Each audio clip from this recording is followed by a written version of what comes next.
Lessons from the Crib, maturity.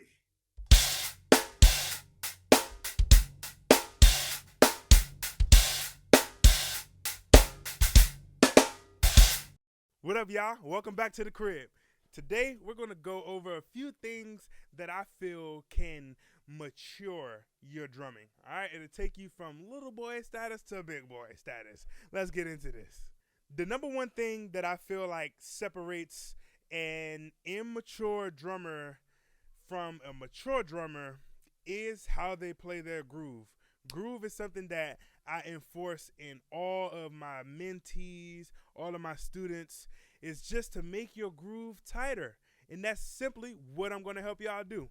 When it comes to making the groove tighter, I like to focus on my hi-hats, which means I like to press down on my hi-hats just a little bit more, okay, to give them that tight feeling so they don't sound like tss, but they sound like t, t. Let me give y'all an example.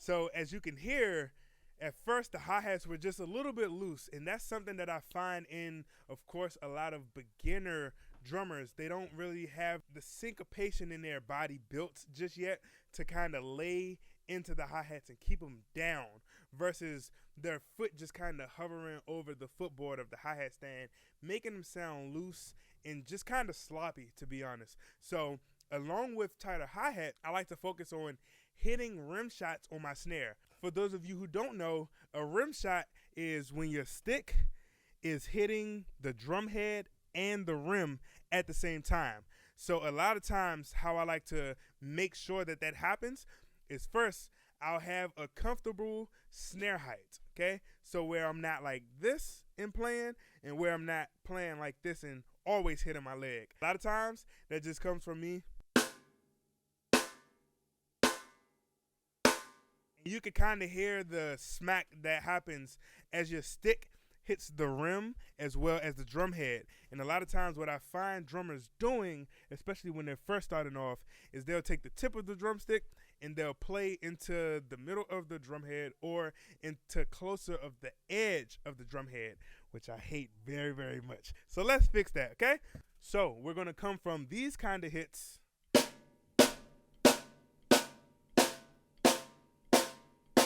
to these kind of hits.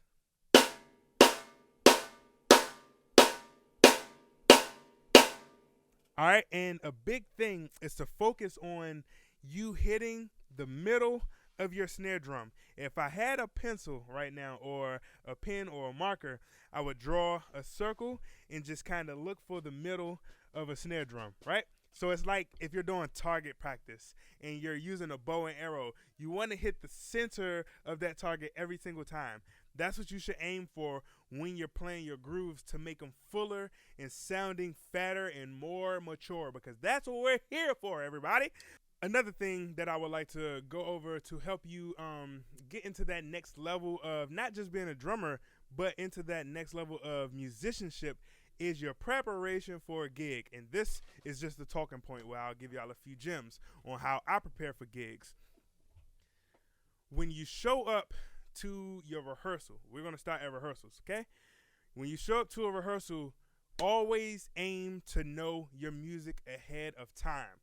Even if you aren't perfect or aren't able to get the perfect practice in, at least do your best to retain the music so that when you get to rehearsals, you aren't learning the music inside of the rehearsals. To me, that is extremely unprofessional because you pay, well, not you, but most of the times the artist or the band leader will pay for a rehearsal space. So let's say you're doing a 2-hour rehearsal space. That could be $100. That could be $150. They're not paying $150 for you to go inside and say, yeah, what was that? It's okay to try to catch some lines that you may not have caught before the rehearsal, but I would say try to maximize that to one line. Try to maximize that to one line that you may not know while you're playing, going over the music before the rehearsal. Because when you get into the rehearsal with professionals, most of the times we're flying through the rehearsals. We're not sitting there for hours and hours and hours trying to learn the music. If we're sitting there for hours and hours and hours, that's trying to perfect the music. It's perfecting what you already learned before the rehearsal. Okay? It's not getting to the rehearsal and then learning the music. Another thing that I would say is when you get the time, sit down on your instrument. After you learn the music for a gig, sit down on your instrument and practice how you're going to play the music. Practice your approach. Practice what tones you're going to use for the gig. If you're playing a top 40s gig where you're playing rock and roll, you're playing soul, jazz, funk, all of this other stuff, if I haven't already said pop, if you're playing pop, you got to try and tune your drum set to fit all of these styles. It can be a difficult thing to do, but once you nail it, you got it in the bag. Also, right now, I want to go over sound selection.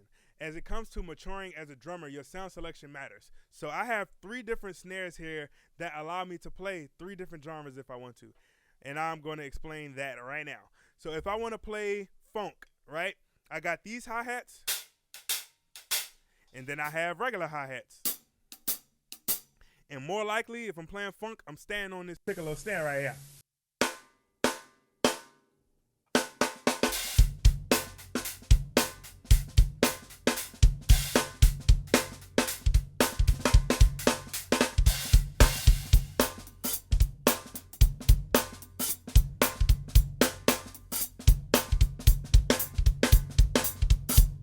Right? If I'm playing funk, I would use this combo right here, or this triple combo, whatever it would be called. And then if I'm playing like a country blues ballad, or something like that, or I'm playing a blues shuffle and they want more of a deeper snare. If I'm playing a blues shuffle, I can go either this main snare or I can go my side snare. And this is how both of them sound.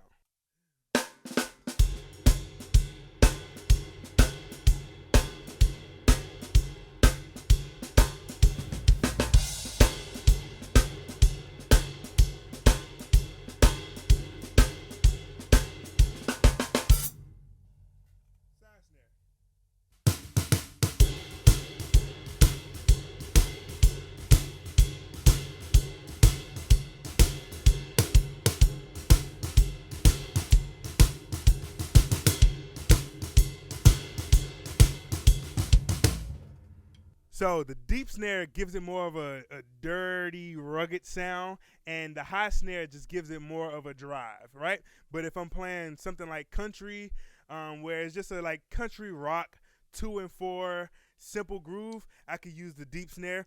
And even if I'm playing like a sad country song, right, a slower tempo ballad type country song, I could play that on the deep snare as well. So I can either go 2 ways with it. I can go here.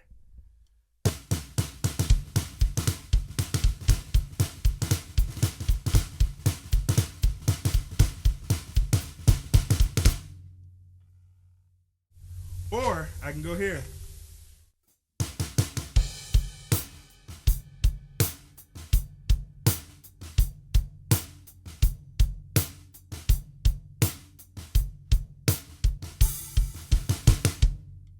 And notice there, I didn't have my hi-hats very tight. I loosened them up because, like I said earlier, depending on what song or what genre you're playing, you may need those hi-hats to be just a tad loose, okay?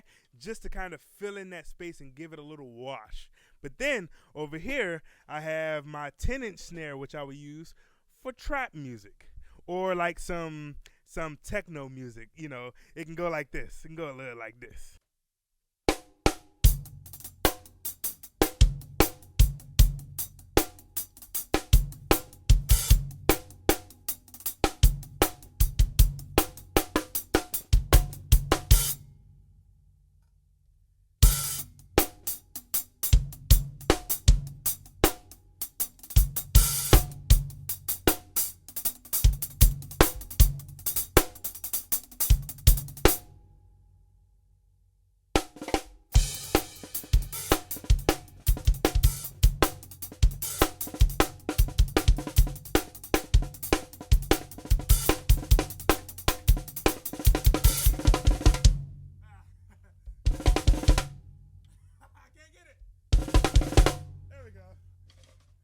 that's why I say sound selection is extremely important, because it allows you to replicate records.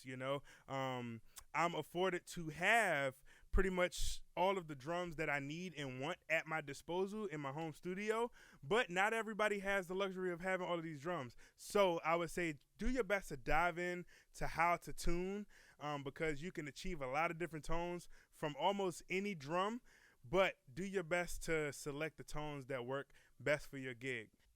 When doing drum fills is when I like to keep my hi-hat foot going a majority of the time, because it allows you to keep the pace of the song while you're segueing into the chorus or the bridge or the verse or whatever it may be. So I'll show y'all the difference of sound between not having your hi-hat foot going and having your hi-hat foot going. Here we go.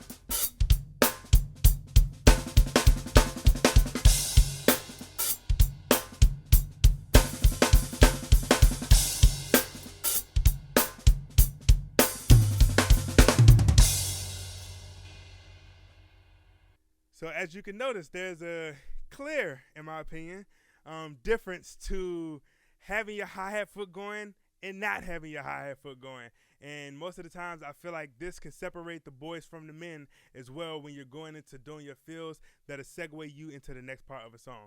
Now that y'all have the tools, please take them to your practice room and practice them, all right? And hopefully y'all will be playing these on the gig in no time. I love y'all. Appreciate y'all for tuning back into the crib. Now get out my house. If you like what you learned in this video, please comment, rate, subscribe.